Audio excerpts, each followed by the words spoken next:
Bom dia, queridos alunos. Aqui quem está falando é a professora Paola e esta é a aula de revisão para a prova de vocês, tá? A prova de vocês vai consistir em realizar um requerimento, então nós vamos ver esse gênero, né, e quais são as suas principais características.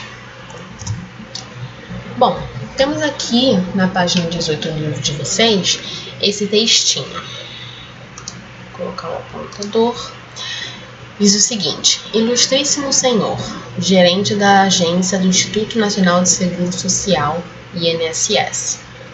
Antônio Pinheiro, brasileiro, solteiro, advogado e residente na rua São Vicente, 236, nesta cidade, portador da carteira de identidade, número tal, expedida pela Secretaria de Segurança do Estado de São Paulo, e de CPF número tal, requer a Vossa Senhoria a emissão da cópia integral do processo administrativo referente ao benefício número tal.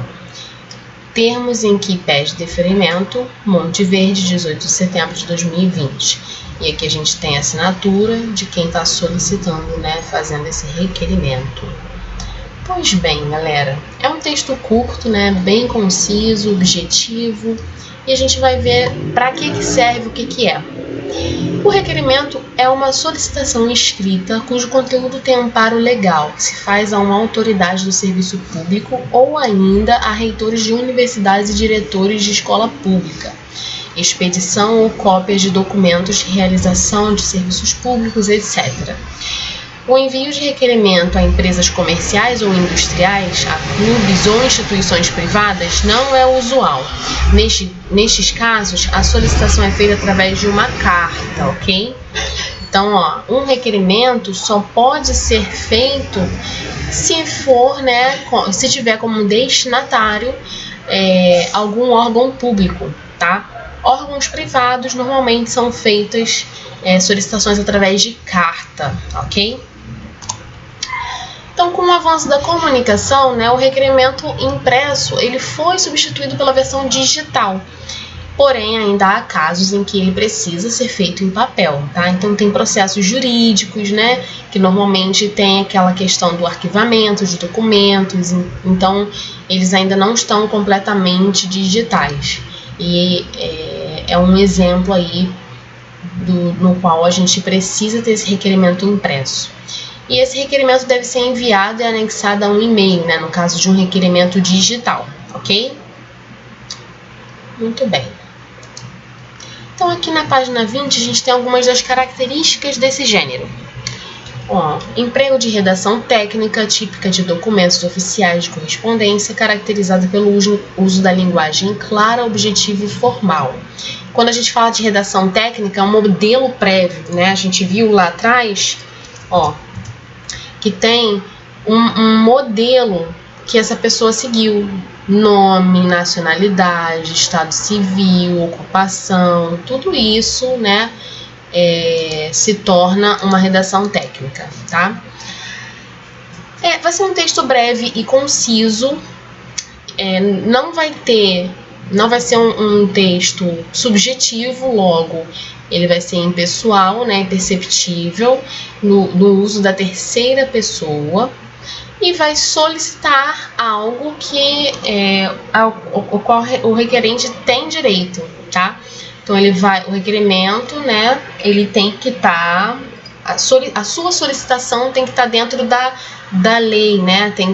O requerente ele tem que ter direito para fazer essa solicitação. Bom, aqui a gente tem uma estrutura, né? Logo no início, a gente começa com um vocativo, que é uma forma de tratamento, né? A gente vai utilizar uma forma de tratamento adequada, perdão, e o cargo que o destinatário ocupa em um órgão ou instituição. No caso que nós vimos lá, era gerente da instituição, né, do INSS. No requerimento, deve-se mencionar somente o cargo que essa autoridade ocupa, não deve mencionar o nome dela. É necessário usar pronomes de tratamentos adequados, tá bom? Então, a gente tem os exemplos aqui. No corpo do texto, esse texto tem que ser redigido em terceira pessoa, tá? Vai ter a exposição e a solicitação, e na exposição o requerente, né, ele vai se apresentar. Então, vai apresentar algumas informações sobre ele: nome completo, naturalidade, estado civil, profissão, local de residência, dados de documentos, etc.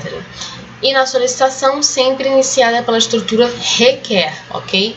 Porque a gente está utilizando um texto na terceira pessoa. Então, lá atrás a gente viu Antônio, solteiro, requer, ok? Então, o verbo é requer ou vem requerer.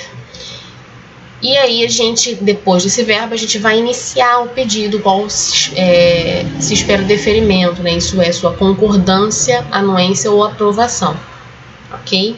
Se o requerente for uma empresa, vai se identificar através do CNPJ, tá? Que é o Cadastro Nacional de Pessoa Jurídica.